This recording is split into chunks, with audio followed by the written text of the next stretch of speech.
Қазақтың салт-дәстүрі. Құрсақ той, құрсақ шашу. Құрсақ шашу немесе құрсақ той аяғы ауыр әйелге қатысты ертеден келе жатқан дәстүр. Түрлі салт-дәстүрлерді білетін ақ жаулықты аналарымыздың айтар өсиеті мол. Келін үйге түскен соң ененің одан күтетін үміті зор. Сондықтан аяғының ауырлағанын байқаған өнегелі енем құрсақ шашу деген кішігірім той-думан ұйымдастырады. Оның мақсаты қуанышты атап өту және жүкті әйелдің күтіміне аса назар аудару. Бұл біріншіден ертеңгі күн дүниеге келер нәрестенің алғашқы тойы болса, екінші жағынан аяғы ауыр ананың да қамын ойлап соған жағдай жасаудың амалы. Думанды дастархан жайылып үлкен әйелдер жағы жас келінге батасын береді, ал құрбылары, абысындары білгенін айтып ақыл-кеңес беріп, келіннің көңілін аулайды. Бойына бала бітісімен-ақ кейбір ананың асқа тәбеті шашпай жиірек болады. Оны ит жиірек деп атайды.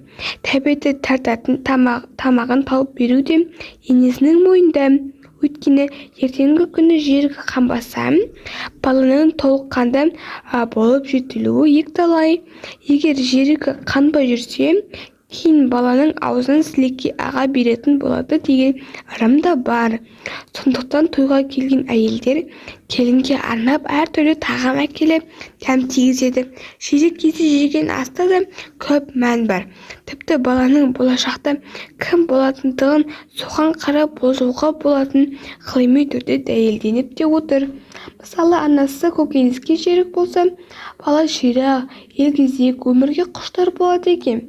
Кесек көмір жерік болса, бала болбыр өмірге икемсіз болмақ. Ал тентек біреудің үйінде тамағын жегісі келіп тұрса, ал бала келіншекті үйде тұрмайтын, үнемі түсің түрлігін тудыратын болып өседі екен.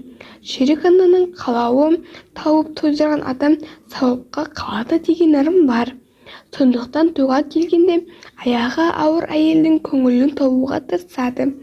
Бұл не жерін білмей әр нәрсе аңсаған ауған балашақ анаға көп көмек. Жүйрік асын жеген жетілер, жүйрік асын жемеген кетілер деп те жатады халқымыз. Осылайша жүйріктің асына әрбір ана мен баланың қажеттілігін өтейді.